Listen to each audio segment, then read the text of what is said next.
Not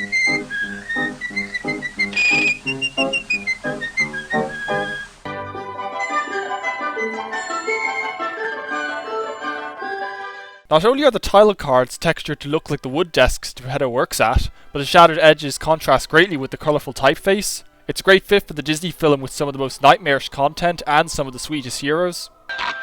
When you wish upon a star. Classic then, and now. When You Wish Upon a Star is the Disney anthem for a reason, folks. Many reasons actually, but mostly this one. Jiminy Cricket's modernism makes the story less distant than most Once Upon a Time Disney films without losing the fable quality. It seems very odd that one end of the book was fastened shut, but not the other. One night a long time. Pardon me. It helps that the modernism is always the right side of charming too. This film is arguably the finest multi-playing camera work of any Disney film. This opening pan through the village is as good an example as any, folks. Enough of Jiminy's bag was poking out that we should still see it after the cut. The switch from watercolour backgrounds to gouache and oil paintings is less soft and warm, but the trade-off is that it extends the possible range of visual representation, and it's exploited perfectly throughout. Geppetto dips the brush in brown paint, yet the mouth comes out in black. The soft feathering effects on Figaro's tufts of fur speak to the filmmaker's willingness to showcase that the film is physically painted. It works wonders. Very good. Well, you can't please everybody. Jiminy Cricket's gentle humour always manages to hit the mark. Geppetto puts the paintbrush down when he was choosing a name. It's gone when he picks him up. The great thing about the character animation is how apparent everyone's mass is. Figaro is clearly a bundle of fluff, while Pinocchio clearly weighs much less than a similarly sized real boy.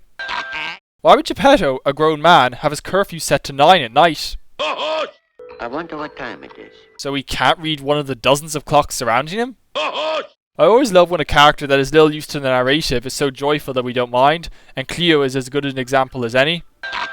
Several of the patches on the patchwork quilt change colour sporadically throughout. I forgot to open the window. Normally, the cat is the master of his domain, and nothing can be done about it. The role reversal here is another dose of sweet and charming. Why isn't Figaro going back to his personal bed? Seems like his thing to do. Jiminy kicks his shoes off right next to him, yet when the Blue Fairy arrives, they're a bit further away. The Blue Fairy is the only realistic character on the level of the humans in Snow White. That she's painted in an experimental way, leaving the realism at the door, makes her otherworldly regardless. Well played. I can move. Pinocchio's voice goes a long way towards making him one of the most guileless and appealing Disney heroes. Pinocchio has to be among the most accurate film children ever. He can be reckless, and he's sometimes impulsive, but he learns from his mistakes, and his instincts are good. Jiminy isn't the best conscience, but that's to the film's credit. More so than Geppetto, he's the surrogate for anyone adapting to parenthood. Since the pot's a convex surface, the reflection should be shrunk in size. It wouldn't be noticeable if the film wasn't consistent with its physics otherwise. Now you see, the world is full of temptations. Another reason the film works so well is because of how down-to-earth its worldview is. It may be simplified, but it does not sugarcoat it. Give a little whistle. Give a little whistle. In the vein of the washing song, Give a Little Whistle is a joy for being gentle and soothing. He keeps a gun under his pillow? What if he puts the trigger in his sleep? That's very unsafe, folks. Jiminy Cricket shouldn't be finding this funny. What if Geppetto accidentally shot Pinocchio? Jiminy himself nearly gets shot as it happens. Geppetto's glasses are hanging off here, yet he manages to shake them back on correctly. That's just not possible. To be fair, we would all think we were dreaming if the puppet we wished were alive came alive. I'm glad he has this moment of disbelief. Aww. Mind if I cut in? Jiminy Cricket is just a joyful delight to watch, folks. It's a good thing Pinocchio has gloves, otherwise he'd be cinders pretty fast. Geppetto's nightcap vanishes in several shots here. Pinocchio burned his left hand, yet Geppetto puts his right hand in the water. Oh, everybody has to sleep. Technically, Pinocchio doesn't. He doesn't have to breathe air, after all. And besides, tomorrow you've got to go to school. So Geppetto can just enroll Pinocchio in school with less than a day's notice. He doesn't get there, so it doesn't ultimately matter, but still. The backgrounds have been amazing thus far, but they seem even more so during our first scene not at night. Geppetto wasn't expecting Pinocchio to become alive, so how does he have a vest for his size? Come to think of it, the same applies for Pinocchio's clothes in bed last night. Obviously Geppetto's new at parenting, but he should know better than to not take Pinocchio to school on his first day. Honest John and Gideon are great because they're just like real life con men. That makes them all the more dangerous. Normally we'd be in disbelief at Pinocchio buying the lies. It works though, not just because of how convincing Honest John is, but because Pinocchio was just born, so he doesn't know any better. Even though Honest John ate the bulk of that apple, Pinocchio is missing the core and his book during their march through town.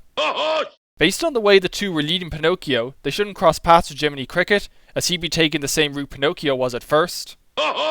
Be afraid of? This is brilliant not just because of how funny it is, but because it's a gag from the Tom and Jerry playbook perfectly translated into the Disney rhythm. On to the theater! Bye, Jiminy! Pinocchio really seemed like he was taking Jiminy's advice. The filmmakers could have made it clearer he wasn't going to. I'll go after him myself. And yet Jiminy runs in the opposite direction he was watching the trio leaving in. The duo successfully selling Pinocchio to Stromboli seems more believable because we don't see it. We wouldn't believe it if we saw it. Stromboli, the master showman. That's me, Baldo. The people watching the show would know him from when he starred the show. Stromboli introducing himself is done just for the viewers' benefits. Stromboli is so delightful to watch because of how fleshy he is, its character animation exaggerated for the viewer's enjoyment, and I can't get enough of it.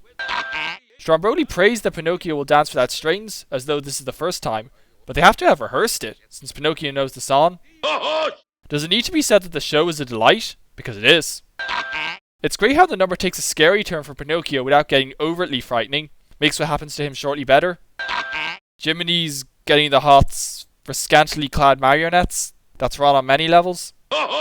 During Pinocchio's entanglement, 2 extra marionettes joined the fray from nowhere. There were only 5 before. A rare layering issue here. It takes pausing to notice it, but in the Disney film with the most technically perfect animation, it's a nasty blemish.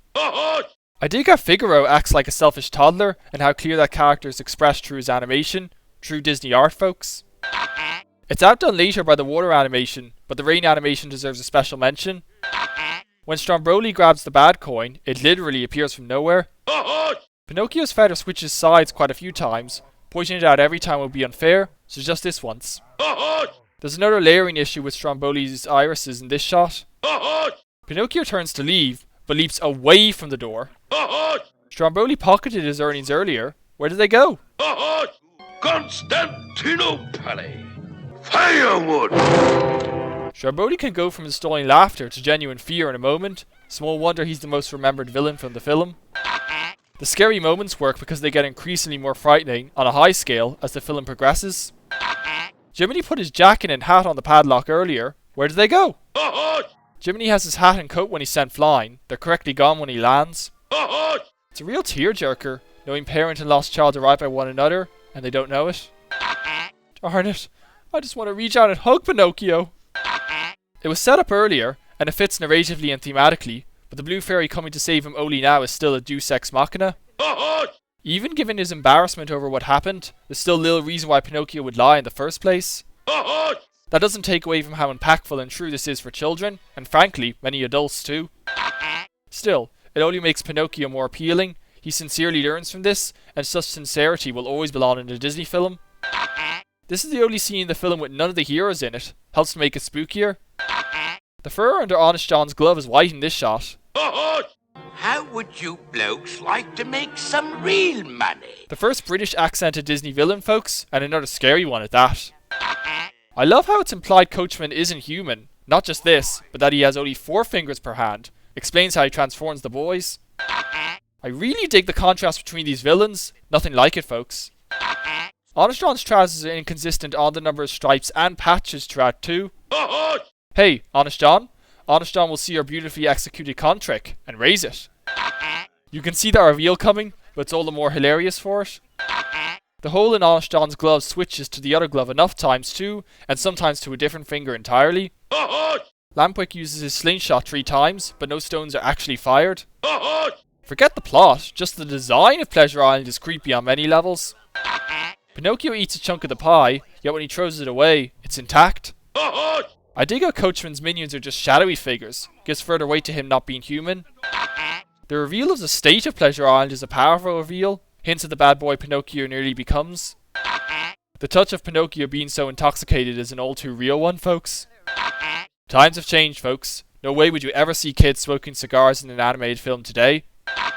This is really effective. Anti-cigarette companies should just give up making ads of their own and pay to use this instead. The slapstick is an appropriate build-up for the reveal, folks. Not only does the 12 ball change colour and lose its stripe, but it keeps moving around the table unprovoked. Your best friend. And what am I? Aww, that's actually touching. The film has only one stiff moment in its animation. Pity it couldn't be none. Jiminy regains his umbrella between shots. This whole scene is so disturbing, and all the better for it, whether or not one views it as a moral about punishment for being bad. That we know what's going to happen to them makes it all the more terrifying actually seeing it. This mirror reflection has a few errors. Lampwick's pupils are grey in their reflection when they're actually black. Also, his reflection is grey donkey hair, but we can see it's black. The shadows showed Lampwick's hat falling off, but it's not there moments later. Apparently changing to donkeys on Pleasure Island causes bow ties to change to ascots. Jiminy. That just appalling lip syncing. The dust is supposed to show Geppetto's been gone for a while, except it's been a day at most since Pinocchio left for school. Inside the whale, at the bottom of the sea. This begs the question, why was Geppetto at sea looking for Pinocchio? How would he have heard Pinocchio was at Pleasure Island?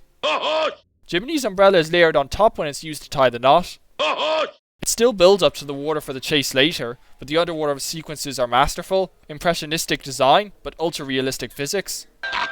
How come all the sea life withdraws in, but only the clams open? Jiminy placed a rock in his trousers earlier. Here, it's gone. Oh Jiminy, don't ever change. As always, it's great how well this film squeezes in moments of slapstick during a genuinely tense sequence.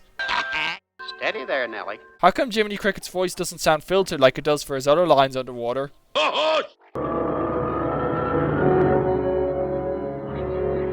The reveal of Monstro himself is quite a tense moment. How come Monstro hasn't swallowed the ship yet? Not a bite for days. Again, it's only been a day at most, so they couldn't be down there that long. Given how all the other animals fled at the mention of his name, why are these fish even this close? All this water gushing in should be pushing the boat down the gullet. I could watch figure of slapstick all day, folks. Above water, Monstro's mostly a collage of hashed pencil lines. I could gush about it all day, folks. Ha! Brilliant. What's happened to you? Well, Aww. Seeing Pinocchio come to grips with his mistakes is really touching, folks. Hey, Jiminy? Jiminy will see your slapstick and raise it. Why, I even built a raft. Why would Geppetto have built a raft if he thinks escape is impossible? It's a minor suspension of disbelief, as things go, but still. A whale's blowhole is its nose, so he wouldn't sneeze out his mouth. Gosh, that water. The movement and splashes are so realistic, but the water's appearance itself remains otherworldly, makes it seem as deadly as real water. This is one of the most beautiful things in cinema. It's amazing Cleo's bowl stays on the raft as long as it does. They're drawn back in too quickly considering how far he blew them out the first time. Can I gush about the water again? It speaks for itself, and it makes the chase such an intense one too. I also really dig how skillfully Pinocchio's arc towards selflessness is completed here. Have I mentioned how the way Monstro is drawn makes him all the more scary? Well, it does. Isn't it fortunate that the comic relief animals all wash to safety? Even if you know Pinocchio will be alright, it doesn't make these moments any less tearful. Pinocchio's tail is on his right side here, but it wasn't visible earlier. Pinocchio looking nearly like a real boy even as a puppet does make him more appealing, but it also makes the transformation less satisfying. A necessary compromise, but still. Ha! Brilliant. The touch of the gold star displaying that it's 18 carat is a good one. When your heart is in your dream. No matter how much it may be expected, getting a reprise of When You Wish Upon a Star works too well for any doubt to linger. Episodic narratives can be difficult to digest, so it says a lot that the film's episodic structure is another reason why it's a masterpiece. Another great touch is how the film has so many villains, and none of them get a comeuppance, makes them all the more effective. Perhaps I gave the background short attention, but to see them is to understand why they make Pinocchio the most beautiful animated film in history. No words are necessary. It's a broken record, but the tacked on modern logo annoys me even more on this film.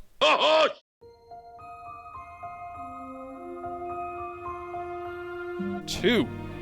Snow White was the standard setter, so it's fitting this masterpiece inches ahead.